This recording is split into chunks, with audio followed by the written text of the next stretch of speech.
Thank you very much, Mr. Chairman. Mr. Blanche, thank you for coming by my office yesterday. I think we both knew going into that meeting that we had strongly held political beliefs on both sides of the table, and yet we had, I think, a respectful exchange, and I thank you for coming by. Thank you. I'm glad you brought your staffers with you. My staff was there as well. If there was any misunderstanding, my representation of your remarks, you'll have a chance to correct the record in a few moments. But I'll do my best to stick by what I said, and as my staff has backed me up, and in my memory of it, yours may be different. But thank you for meeting with me yesterday. I want to acknowledge the obvious empty seat at the dais here, which the chairman, next to the chairman. The committee is mourning the loss of our friend and colleague, Senator Lindsey Graham, former chairman and ranking member of this committee. I served on the committee with Senator Graham since he joined the Senate in 2003. I'm going to cherish my memories of both our fierce partisan battles and our landmark bipartisan agreements. He was a trusted friend. My friends and family back home can't believe it when I say these things. You mean that Lindsey Graham? Yes, I do. He was a good person, a valuable part of the Senate family, and an extremely valuable part of this committee. I'm glad that we're honoring him with this memorial today. Let me say at the outset that the chairman spent several minutes talking about Jack Smith. I want to make one thing clear about Jack Smith, who was a special counsel. Months ago, perhaps 6 months ago, maybe longer, he volunteered to appear before this committee under oath and testify about what he did as special counsel and to answer the questions of the committee. For reasons I cannot explain, the Republican majority does not want to bring Jack Smith before this committee and have him testify under oath. They continue on a regular basis to take exception to things that he said or did or allegedly did, but will not bring him before this committee. I don't get it. If they have something they want to raise with Jack Smith, that place is where he should be sitting under oath and answering the questions, and he's volunteered to do it, but they turned him down. Mr. Chairman, we are here today with the awesome responsibility of choosing the next Attorney General of the United States of America. We're here because there's a vacancy in the office. The President decided to fire the predecessor of Mr. Blanche after just 14 months on the job, after courts and grand juries blocked her from prosecuting the President's political opponents. Seemingly, President Trump believes you, Mr. Blanche, will be more successful. When you were first nominated to be Deputy Attorney General, Democrats raised concerns about the President's personal attorney serving as the top attorney in the Justice Department. The Attorney General is the chief law enforcement officer of the United States of America. Since you were confirmed, the Department of Justice has literally violated dozens of court orders to advance the President's agenda. Last year, you declared that the Justice Department was, quote, at war with the federal judiciary. I brought that up to you yesterday. I believe all of us, both sides of the table, need to be more careful with our rhetoric when it comes to the judiciary. Yesterday, we had the testimony of Justices Kagan and Barrett, and they talked about the impact on them personally and on their families with the threats that have been increasing against them physically. Most of us on this side of the table know what they're talking about. We have a similar experience. But it is a responsibility of all of us, Democrats and Republicans, liberals and conservatives, in or out of the government. Be careful with what we say about the judiciary. They are doing their job. We should never, ever countenance violence against anyone on either side. One of your first official actions as acting Attorney General, Mr. Blanche, was to establish the $2 billion weaponization or slush fund to benefit January 6 cop beaters while immunizing President Trump from IRS liability. You defended the slush fund by claiming, quote, people hurt police get money, who hurt police get money all the time, end quote. Despite resounding bipartisan criticism and admitting that it was a mistake, you've refused to rescind the order creating this fund. That order can still be found on the Department of Justice's website today. We talked about this yesterday in my office. I didn't quite understand your explanation. I'll give you a chance, of course, to explain it. But you said it was up to Congress to codify the elimination of this fund. This was a creation of the executive branch. It was not a creation of Congress. So I hope you'll clarify that statement. Earlier this week, a federal judge characterized your explanation of the settlement that led to this fund, quote, at best misleading and at worst disingenuous. You told me yesterday that the opinion was, quote, a hit piece on you, another troubling attack on a judge for doing her job. Then there's the cover-up of the Epstein files, which former Attorney General Bondi herself said you were, quote, in charge of. Under your leadership, more than 1,000 FBI personnel were pulled off of other priorities and directed to flag Epstein records for any mentions of President Trump. When scrutiny of the cover-up intensified, you participated in meetings in the White House Situation Room to strategize about how to protect President Trump, not Epstein survivors, the president. When Congress forced the administration to release the files, hundreds of survivors' personal information was unredacted, victimizing them again. Meanwhile, the names of powerful Epstein allies remain protected in clear violation of the Epstein Files Transparency Act. Your explanation, quote, it isn't a crime to party with Mr. Epstein. Mr. Blanche, these survivors deserve much better. I want to recognize many of them who are in the audience today. I thank them for their courage in speaking out. Tomorrow we will hear one of them during our outside witness panel. I'd like to enter into the record 6 letters from Epstein survivors in opposition to the Blanche nomination. Without objection, so ordered. I'm asking you, Mr. Blanche, today, before you leave this room, to agree to meet with these Epstein survivors personally and to bring with you professionals from the Department of Justice to hear them out. They have the courage to tell their story, and they should at least hear from their government that they take it seriously.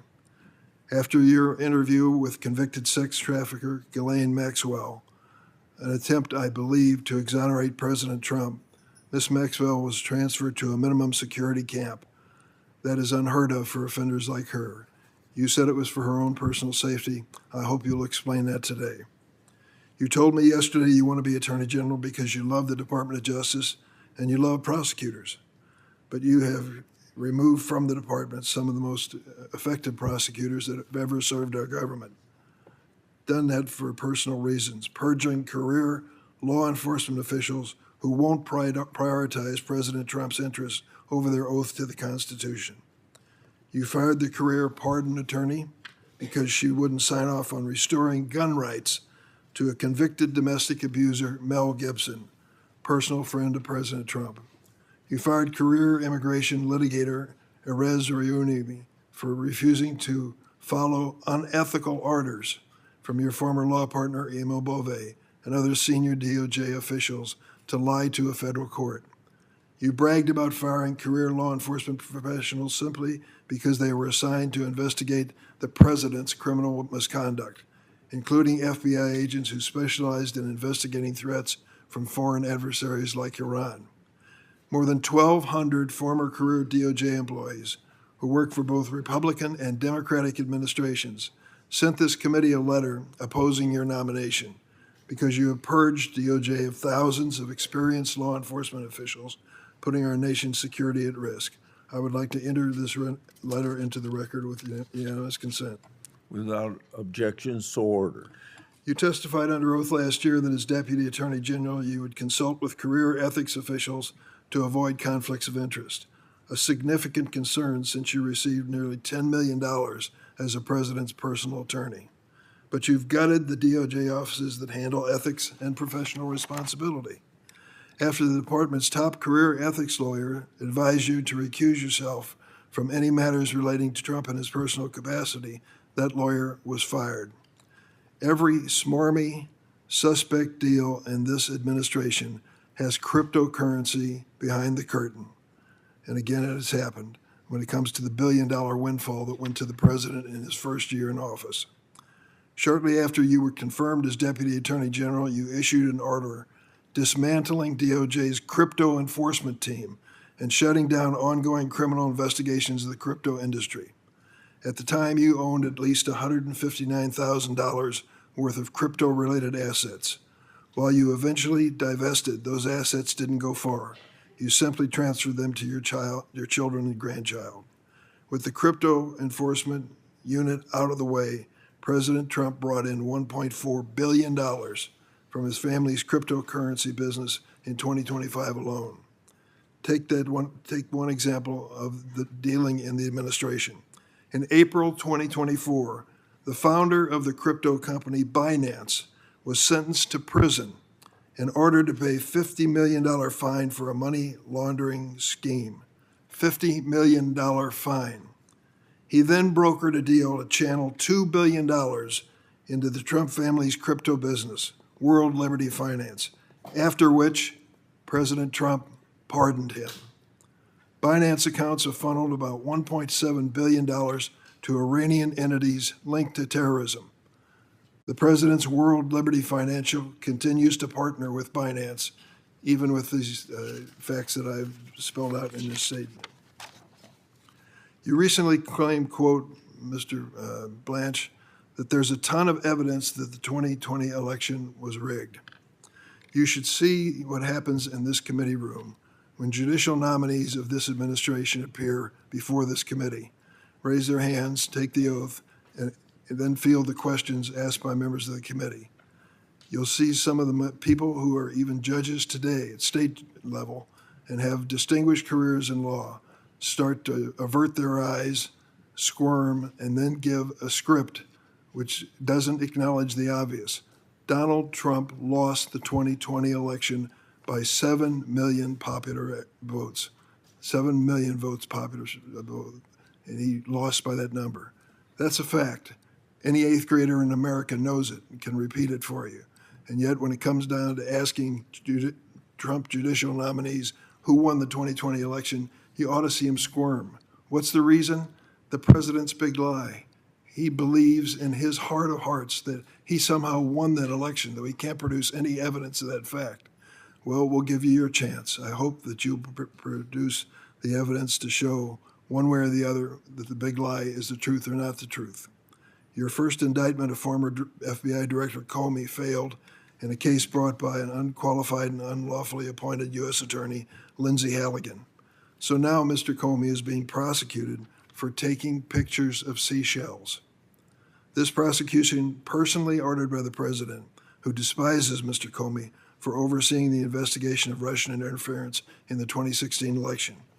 You have also baselessly indicted the Southern Poverty Law Center, a civil rights organization that has worked tirelessly to expose violent extremists like the Proud Boys and Oath Keepers, a group which we in the Senate know well for their January 6th escapade, the same people you gave a clean slate for their role in attacking this Capitol. A federal judge recently singled out your, quote, remarkable statements targeting Kilmar Abrego Garcia as evidence that his criminal prosecution was, quote, marked by a retaliatory taint for successfully fighting his deportation. And despite my repeated request, you've yet to produce the DOJ memorandum concluding that it was legally permissible for the President of the United States to accept a gift of a luxury airliner from the royal family of Qatar, despite constitutional and statutory foreign gift prohibitions. Earlier this month, that jet was launched as Air Force One, despite credible reports of security vulnerability. Last weekend, the Department of Justice responded not by addressing these concerns, but by sending federal agents with subpoenas to the homes of the reporters who exposed these lapses. In less than 18 months at the Department of Justice, you've shown you're still President Trump's personal attorney. Your tenure can be summed up in the 4 words you said, quote, I love you, sir, to President Trump. This was your response when you were asked what you would say to him. This nation deserves an attorney general who loves the Constitution more than any single president, an attorney general focused on keeping America safe and combating corruption, not satisfying the president's personal grievances or channeling crypto cash to the administration's MAGA faithful. Mr. President, Mr. Chairman, I yield. Now here's the other side. Dick Durbin laying into Todd Blanche. He starts polite, mourning Lindsey Graham, then swings hard. Durbin paints the Justice Department as a mess of Trump loyalists purging career prosecutors, ignoring court orders, and running cover for Epstein files while protecting the powerful. He hammers the January 6th fund, the crypto connections, and claims Blanche is still Trump's personal lawyer in a suit. Classic Democrat playbook. Lots of outrage, selective facts, and zero mention of the crime drops or fentanyl seizures Grassley just detailed. Durbin wants Jack Smith testifying, but skips how that probe bypassed filters on congressional texts. He blasts rhetoric on judges while his side spent years calling the previous DOJ a threat to democracy. And those Epstein survivor letters? Fair point on transparency, but where was the urgency when the file sat untouched before? This is exactly what Grassley warned about: partisan attacks ignoring results. Americans want safer streets and real accountability, not more lawfare. Blanche's job is enforcing the law for everyone, not playing defense for one side. The contrast in these two openings couldn't be clearer. One focused on outcomes, the other on grievances.